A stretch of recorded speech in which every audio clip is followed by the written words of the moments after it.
राधे राधे, जय श्री श्याम गाइस। तो सुबह का आपको नज़ारा दिख ही रहा होगा, काफ़ी शाम शाम सी लग रही है। शायद ये फिल्टर की वजह से आपको रोशनी दिख रही है। स्ट्रीट पर लाइटें जली हुई हैं ताकि थोड़ी सी रोशनी हो। और 7:30 बजे का टाइम है कुल मिलाकर। और मैं अपने स्कूल के लिए चल दी हूँ। और यहाँ पर मैं सड़क पार करने जा रही थी, तो मैंने सोचा इस बस के आड़ में मैं भी सड़क पार कर ली थी। डेली गाइज, मुझे डेली ही सड़क पार करनी होती है। और कई बार मेरे साथ कुछ कुछ हादसा भी हो चुका है। ऐसी बात नहीं है कि हादसा नहीं हुआ है, लेकिन हादसे हो ही जाते हैं, देखिए। और ज़्यादातर सर्दियों में तो ज़रूरी हो जाते हैं। और जब बस वगैरह आती हैं तब ये मैं पार करके जब खड़ी हुई थी, तब मैंने ये वाला व्यू लिया था। तो काफ़ी अच्छा लग रहा था, और ऐसा लग रहा था जैसे सुबह नहीं शाम हो रही है। तो सड़कों पर लाइटें जली हुई थी, ये आप देख सकते हैं। ऊपर की तरफ स्ट्रीट लाइट जली हुई है। और दूध की ये गाड़ी निकल रही थी, और मैं स्कूल पहुंच गई थी, पहुंचने ही वाली थी। और अब मैं आ गई हूँ स्कूल से। 2 बज चुके हैं। इतनी चमकीली धूप निकली गाइस, सोचा नहीं था कि इतनी अच्छी धूप आज निकलेगी सुबह के हालात देखने के बाद। गाइज, मोदी नगर में बंदरों का आतंक बहुत ज़्यादा है। और इस समय इतने बंदर हैं कि इसी सड़क पे देखिए सभी लोग चल रहे हैं, और इसी सड़क पर बंदर भी चल रहे हैं।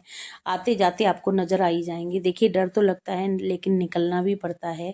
कई बार किसी न किसी काम के लिए लेट हो जाता है। ये देखिए आप, इतना बुरा हाल है किसी के शहर में, तो बताइए। अब हमारे यहाँ सब लोगों ने HD के लंगूर के पोस्टर लगा रखे हैं, उसके बाद भी यही हाल है। गाइज, मैं आ गई थी घर, और ये हो गई ये शाम। और मैंने आलू मटर टमाटर और गाजर की सब्जी छोंक दी थी काट कर। और मैंने सोचा जल्दी जल्दी खाना बना लेती हूँ। और क्योंकि सर्दी है, सर्दियों के दिन देखिए छोटे होते हैं। और मैंने मिक्स वेज यहाँ पर बनाई थी सभी चीज़ें। इसमें थोड़े से बैंगन हैं, थोड़ी थोड़ी मतलब जो भी सब्जियाँ पड़ी हुई थी सारी मिक्स की और बना डाली। काफ़ी टेस्टी लगी। और उसके बाद रोटी बनाकर बच्चों को खाना खिलाया, खुद भी खाया। और सारी किचन साफ करने के लिए मैं यहाँ आ गई हूँ आपसे बात। गाइस, बात कड़वी है मगर सच्ची है। आजकल का ज़माना है ये कि बॉयफ्रेंड और गर्लफ्रेंड का ट्रेंड चल रहा है। तो इसको ख़त्म कीजिए और मेरी बात ध्यान से सुनिए, क्या कह रही हूँ मैं। तो गाइज, हमारे आसपास, स्कूल के आसपास एक लड़ाई हो गई थी बच्चों बच्चों में। और स्कूल के आसपास क्या, स्कूल से थोड़ी सी दूरी पर। तो ऐसा कि किसी बच्चे ने आके सिर वगैरह फोड़ दिया था दूसरे बच्चे का। और आई थिंक उसकी वहाँ पे दुकान थी, शॉप थी। और कुछ ऐसा जो सुनने में आया वो ऐसे आया कि मतलब किसी लड़की को उस लड़के ने प्रपोज़ किया होगा। और लड़के ने मतलब वो उसके आसपास का होगा कि नहीं, ये लड़की ऐसी नहीं है, इस टाइप की नहीं है। और मतलब तुम इसे प्रपोज़ नहीं करेगा। तो उसने कहा नहीं, ये तेरा मैटर नहीं है, ये मेरा मैटर है। तो मतलब इस तरह से फिर किसी ना किसी बात पे, देखो छोटी छोटी बातों को पहले तो दिल पे लगाना बंद करो। आप बच्चे हो, अपनी पढ़ाई पे ध्यान दो। इतनी भी कौन सी ईगो हो गई है कि जो जरा जरा सी बात पे तुम्हारी ईगो हर्ट हो जाती है। मैं लड़कों से भी कहूँगी, लड़कियों से भी कहूँगी कि आप लोग प्लीज़ प्लीज़ जरा जरा सी बात को ईगो पे मत लीजिए। कि नहीं, आप अभी बच्चे हो, आपकी कोई भी मतलब मैं ये नहीं कहूँगी कि इज्जत नहीं है, आपकी सेल्फ रेस्पेक्ट है। लेकिन जो कोई बदतमीजी कर रहा है, कोई आपके आसपास मतलब इस टाइप के बंदे हैं जो आप गलत हरकत करते हैं, तो आप उनके संपर्क में मत रहिए, उनसे अलग हट जाइए।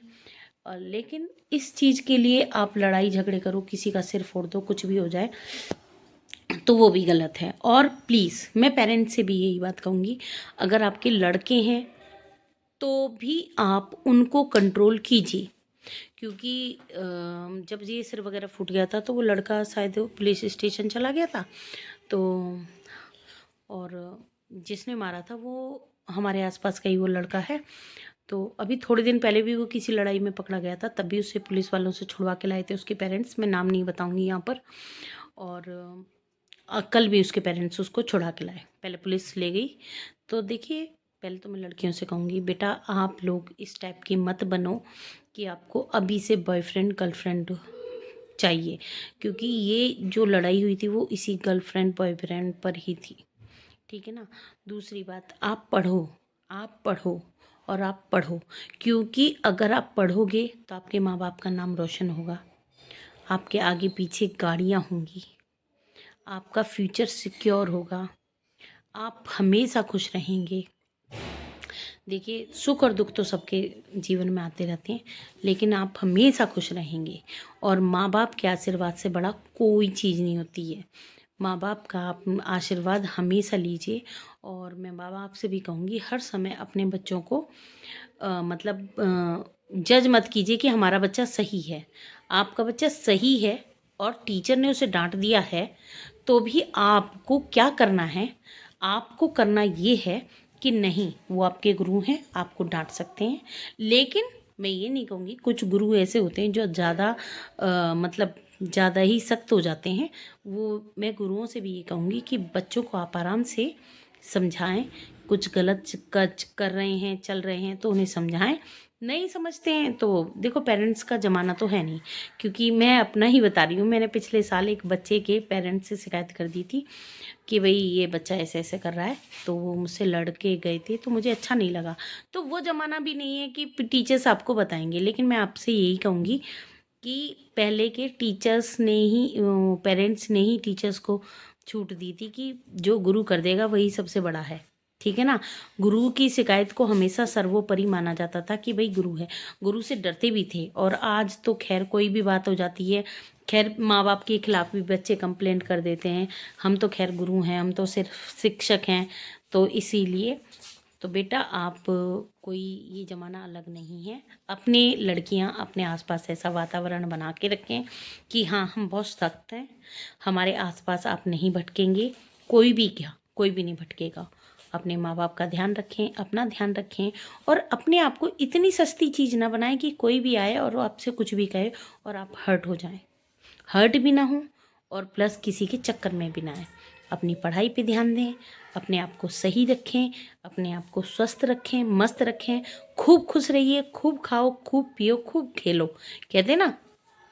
तो बस आपका सर्वोपरि विकास होगा और आप अच्छे से रहेंगी। और जिसके भी बारे में ये बात है, मैंने आपका नाम मेंशन नहीं किया है, तो आपको भी अगर समझ में आती है तो आप भी समझाएं अपने बच्चों को, अच्छा लगेगा मुझे भी कि हाँ भाई, टीचर गलत नहीं कह रही हैं, सही कह रही हैं, ठीक है ना। पुलिस के तो चक्कर सभी काटते हैं, कभी अपने आसपास भी चक्कर कटवाइए, ठीक है ना। मतलब इतने बड़े बनो, जज बन जाओ, पीसीएस क्लियर कर लो, आईपीएस बन जाओ, कितने सारे वो दें, कलेक्टर बन जाओ, कितने सारे हैं, ठीक है ना। Thank you. मेरे इस चैनल को लाइक कर दीजिए, सब्सक्राइब कर दीजिए और कमेंट कर दीजिए अच्छे अच्छे से। Thank you.